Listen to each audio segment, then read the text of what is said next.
Hey there, I decided I would have a blue-eyed filter on for today's day 1158 of What's She Up To Now. Sharon Horne-Ellstrom here, documenting my journey as I transition from the brick and mortar world, corporate world of business, to the online world of business and just online world of fun and games, I like to call it. So today, our challenge, or our little growth challenge to do one thing every day that centers us, our 365-day challenge for this year, was about taste triggers, things that trigger us. And we can be triggered by all different kinds of things, right? We can be triggered by something we hear, we see, something we taste, something we smell. Any one of our senses can trigger a memory in us. And I was thinking about my grandmother's Christmas cookies, or just cookies. My grandma made the best cookies in the whole wide world. And one of my sisters, my youngest sister Betsy, has learned to replicate those cookies. And every time I taste one, I'm immediately brought back to my grandma and grandpa's house, and my grandma's kitchen, and playing Farkle, and watching baseball with my grandpa, or playing outside, or going for walks in the park. All the things and all the great experiences I've had with my grandparents. Now they both passed away. My grandma passed away a little over a year ago now, and she was just shy of her 100th birthday. She was 99, just I think a month and a week or so shy of her 100th birthday. And so she was a part of my entire life up until last year. And there's a lot of things that trigger my memory of her. Now, triggers, taste triggers, we're talking about taste triggers in particular, can be positive or negative. I have taste triggers, and even just the smell of it, I don't have to taste it, of whiskey triggers a negative response in me. Because when I was younger, I got tipsy and sick on whiskey on a dare. So alcohol dares small people, not a good combination. But lesson learned, right? Lesson learned. To this day, I do not drink anything whiskey. So I was thinking about triggers, and in particular taste triggers, right? And I was just imagining and thinking about different things that have triggered me with respect to taste. Only with respect to taste, so we can keep it simple and go back and remember positive things that we taste that move us in the direction we want to go. So if I want to have my health go in the direction I want it to go, I'm going to associate and let trigger positive responses with the foods I want to eat, and negative responses to the foods I don't want to eat. Now, I know how to do this, but I'm not going to do it with caramels.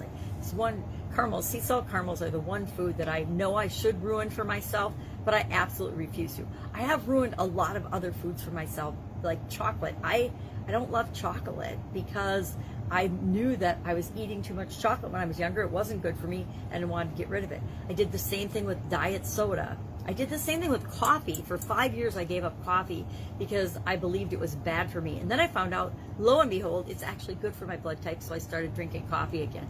And this happens to be a bulletproof coffee because I haven't had one for a few days, and I'm like, oh, I want a bulletproof coffee this morning.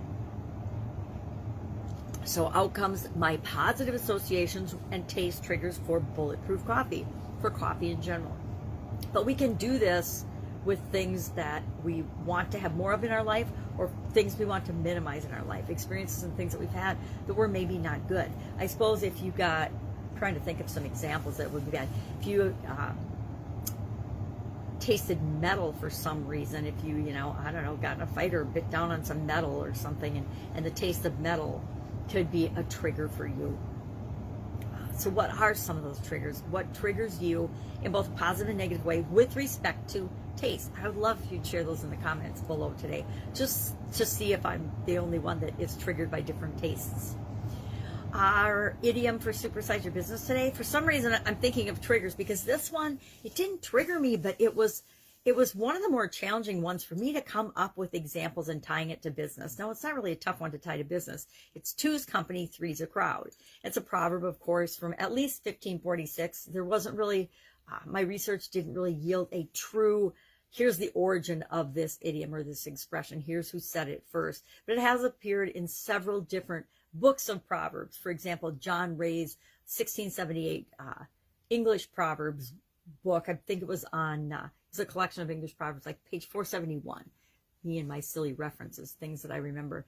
And it's appeared in a lot of those, but it hasn't, there's not a real clear delineation to, okay, this is who said this first. You know, a lot of expressions and sayings are attributed to somebody, and then you find out, 50 years later that that person never really said that at all, and it's really someone else that said it. Ben Franklin's gets credit for all kinds of sayings, most of which he said, but some of which he never said. Who else is another one like that? Lots of people do. Einstein is credited with saying a lot of things that he never said. And we see memes go around the internet. And of course, if it's on the internet, it must be true. People believe it if they see it in writing. People believe it if they hear it in the media, which is really pathetic nowadays. But, we have to contend with that. That's why I don't watch the media. I don't participate in mainstream media as much as humanly possible. Now, you turn on your electronic device nowadays and you're automatically seeing on a subconscious level, even if you're trying to consciously ignore it, all of this nonsense, all of the stuff about COVID, all the stuff about politics, all the stuff about racism and all the isms and all the craziness that's going on in the world. It's just in our faces. And it's not the positive stuff that's in our faces. It's the negative stuff that's in our faces. And the reason I stopped watching it and stopped participating is because I realized, oh my God, the only thing we're ever seeing is negative. Do I want to feed my mind negative things constantly 24/7? Absolutely not. So I don't participate. Once in a while I get sucked in and dragged in like everybody else, but I try to just catch myself. The sooner I catch myself, the happier I am. But I'm human still, right? We all get sucked into things we don't want to necessarily participate in. So those were our idioms or our challenges for today. Also did a little preliminary just invitation to people to join the next and probably the last free 30+ day Get Up and Go challenge. Starts tomorrow, April 1st through May 1st. Since I'm traveling in May, I wanted to get that and knock that out, because I said in February that I would do another one in April. And when I say I'm going to do something, I absolutely positively find a way to do it and make it happen. Even if things change, once I've made a commitment, I'm going to make sure I stick to that commitment. And one of those was to do the Get Up and Go challenge again.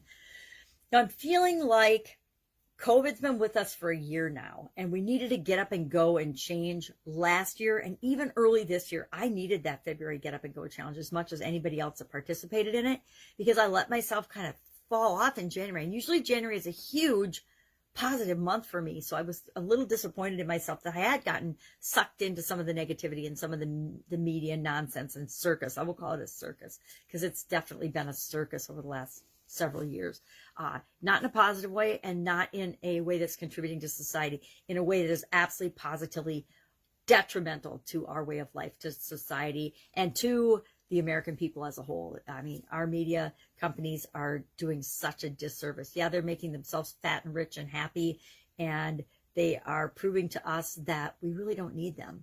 There's a whole lot of people just like me that are saying, click, no thank you. I don't need you feeding my brain propaganda and nonsense. If you can't tell the truth, which is why you existed in the first place, was to actually be journalists, research topics, and share what was going on around the world with us. And decades ago, it became a circus for ratings and money and greed and power and information. Not information, but manipulation through information. And it's... there's millions of us turning it off and saying, no, I will think for myself. And as long as there's people that will think for ourselves, the world will be fine and a better place. So that's my little trigger diatribe on that, I guess, today. So Get Up and Go challenge starts tomorrow, traveling in May. Have not figured out yet how I'm covering my production and my daily content for that period that I'm traveling.